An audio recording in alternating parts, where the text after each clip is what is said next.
Salut les amis, j'espère que vous allez bien. C'est le grand retour de la Ligue des Champions sur la chaîne. Après la fin des rencontres de la phase aller, il est temps pour nous de parler des 12 affiches à suivre que j'ai sélectionnées pour la phase retour. C'est parti générique.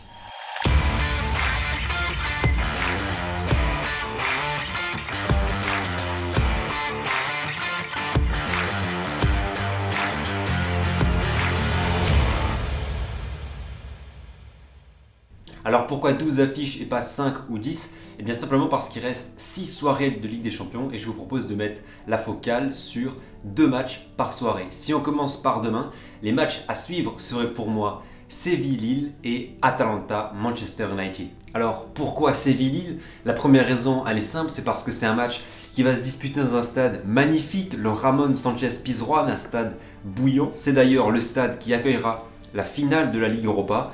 C'est un match ultra décisif entre deux équipes qui ont une réalité comptable un peu délicate parce que si Lille n'a pas encore gagné en Ligue des Champions cette saison, eh bien Séville non plus. Voilà, ils ont d'abord une grosse pression parce qu'ils n'ont pas encore gagné dans cette compétition. Ils ont besoin de points pour se qualifier, ils ont besoin de points pour espérer voir les huitièmes. Je rappelle qu'ils ont qu'un point d'avance sur Lille et Wolfsburg qui est dernier provisoirement. Ils ont 4 points de retard sur Salzbourg qui est en tête. Donc les deux équipes ont besoin de gagner. Ça va être un match je pense très ouvert. Malgré l'enjeu très important, mais les deux équipes ont besoin de points, donc qui dit match ouvert dit beaucoup d'occasions, peut-être des buts, donc voilà, ça va être très très intéressant. Et puis on a l'occasion de voir le LOSC dans ce groupe assez homogène, peut-être un espoir de qualification. Je rappelle que Lille a une malédiction avec les phases de groupe de Ligue des Champions, donc voilà, c'est assez intéressant de voir un club français se dépatouiller dans un groupe avec le FC Séville. Alors ensuite j'ai choisi Atalanta-Manchester United parce qu'on se souvient du match aller, parce que c'était un spectacle incroyable et on espère encore un spectacle aussi fou. C'est souvent comme ça avec les joueurs de Gasperini, un dénouement fou, une DA toujours aussi luisante malgré la défaite. Si United gagne, les Red Devils seront probablement qualifiés. Si l'Atalanta l'emporte, elle repasse devant Manchester United au classement. Donc match à enjeu, très intéressant à suivre avec une belle ambiance, je l'espère, à Bergame. Retour de Cristiano Ronaldo en Italie. Ce match, il intervient aussi quelques jours après l'énorme claque reçue par Manchester United, 5-0 à domicile contre Liverpool. Il faut absolument un sursaut en Ligue des Champions. Le 3 novembre, mercredi, je me pencherai bien sur ce Dortmund-Ajax parce que l'aller a été exceptionnel. L'Ajax a balayé Dortmund 4-0, c'est l'une des plus grandes humiliations de l'histoire du BVB. Et il va falloir voir la réaction des jaunes et noirs. Encore une fois, l'Ajax, c'est un vrai coup de cœur cette saison, ça joue bien, il y a de nouveaux talents qui sont d'une vivacité vraiment plaisante. C'est une équipe magnifique, cet Ajax, et en tribune, en plus de part et d'autre, on a eu un spectacle grandiose à l'aller. Voilà, j'espère que le retour en Allemagne sera de toute beauté aussi en tribune, de toute beauté sur le terrain. Et il ne faut pas oublier qu'une contre-performance de Dortmund pourrait relancer totalement la course à la qualification si, dans l'autre match, le Sporting Lisbonne parvient à battre à nouveau le Beşiktaş. Quatrième et dernière affiche à suivre de cette quatrième journée, ce serait peut-être Liverpool-Atlético, parce que c'est un choc bien sûr et parce que les deux équipes nous ont proposé un superbe spectacle à l'aller. L'Atlético est en difficulté, l'Atlético a besoin de ramener quelque chose dans le fil parce que dans le même temps, Porto est revenu à égalité de points dans la course à la qualification. Pour Diego Simeone, il va vraiment falloir ramener quelque chose. Ce sera sans Antoine Griezmann qui a été exclu lors du dernier match et qui est suspendu pour le déplacement à Anfield. Ce ne sera pas une chose facile, surtout que Liverpool est assez phénoménal en ce moment, vraiment équipe impressionnante de ce début de saison. Salah est juste incroyable, il est peut-être le meilleur joueur du monde actuellement. Liverpool est très très bien parti pour se qualifier dès mercredi. On passe à la cinquième journée qui se tiendra le 23 et le 24 novembre. Le gros match à suivre mardi soir, match à enjeu, c'est Barcelone-Benfica. On se souvient que les Catalans avaient coulé à l'aller au Stadio de la Luz. Alors actuellement le Barça est toujours troisième de son groupe, mais on peut supposer qu'il sera deuxième au moment de recevoir Benfica parce que les Catalans se déplacent à Kiev lors de la quatrième journée, tandis que Benfica ira sur la pelouse du Bayern Munich, qui est quand même un déplacement beaucoup plus difficile. Néanmoins, quoi qu'il arrive, ce sera un match vraiment tendu, décisif pour la deuxième place.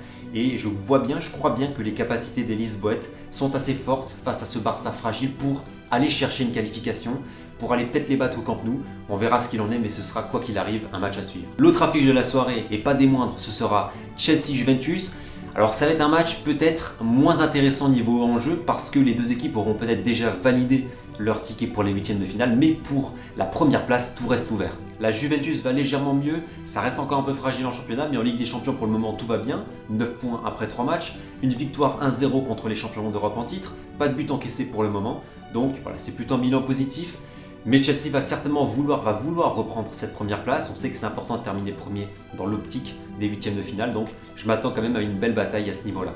On passe à mercredi avec un match qui ressemblera peut-être au scénario de Chelsea-Juventus, c'est Manchester City-Paris Saint-Germain, deux équipes qui pourraient se qualifier au soir de la 4e journée. Ce sera sans doute un match décisif pour accrocher la première place, et pour Paris ce serait quand même un signal fort, un signal assez important de terminer premier dans un groupe assez difficile, d'autant plus que Manchester City avait sorti le Paris Saint-Germain, on se souvient, l'année dernière, en demi-finale. L'autre affiche assez sympa de ce 24 novembre, ce serait peut-être Sheriff Real Madrid, le Sheriff Tiraspol, qui est une équipe moldave, c'est véritablement une des sensations de cette édition, sensation de ce groupe D, qui a battu le Real Madrid 2-1 au Santiago Bernabéu, qui est leader de son groupe avant la phase retour, c'est inimaginable. Voir ce match, ça peut être aussi l'opportunité de découvrir un nouveau stade, de voir une nouvelle formation, de découvrir le football moldave. Et puis si jamais Sheriff négocie bien ses 3 derniers matchs, il y a peut-être l'espoir d'aller décrocher une des 2 premières places qualificatives.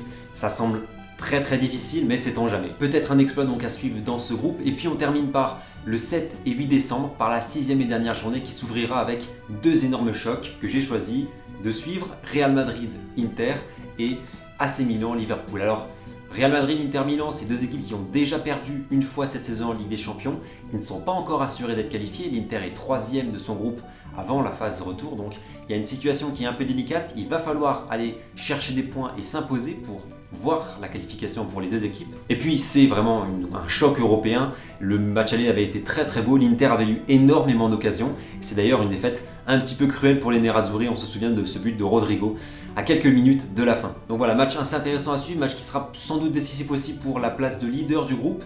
L'autre affiche, ce sera Milan-Liverpool. Alors c'est peut-être un match qui sera sans enjeu parce que Milan sera peut-être déjà éliminé, Liverpool sera sans doute déjà qualifié.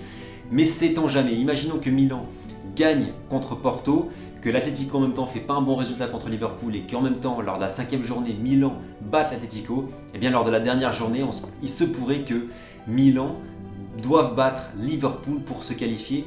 Alors il y a beaucoup de si, il y a beaucoup de suppositions, mais imaginez quand même Milan-Liverpool, ce grand classique de la Ligue des Champions. Milan-Liverpool, c'est quand même 13 Ligue des Champions à eux deux. Imaginez ce classique de Ligue des Champions dans un San Siro en fusion pour pousser les Milanais à battre Liverpool pour se qualifier. Franchement, ça vaut le détour. Faudrait un exploit impensable pour que Milan arrache la qualification, mais c'est toujours bien d'avoir des magnifiques surprises en Ligue des Champions. Et enfin pour la dernière soirée du 8 décembre, je suis un peu partagé. Atalanta-Villarreal peut être un match agréable et prolifique entre 2 équipes qui se joueront sans doute la qualification, comme Salzbourg-FC Séville. Salzbourg qui est une des révélations, une des belles équipes de cette phase aller avec 7 points en 3 matchs. Des équipes assez séduisantes à suivre, il y aura aussi, et bien sûr, ce classique, ce choc Barça-Bayern Munich, un choc qui paraît tellement déséquilibré, mais qui va peut-être être très important pour la survie du Barça en Ligue des Champions. Voilà les amis, plus ou moins 12 matchs alléchants à suivre et à regarder pour ces 3 dernières journées de Ligue des Champions. Dites-moi quel est le match que vous attendez le plus et pourquoi en commentaire. Si la vidéo t'a plu, n'hésite pas à liker, t'abonner et activer la cloche, ça prend quelques secondes et moi, ça me permet d'avoir un bon référencement YouTube.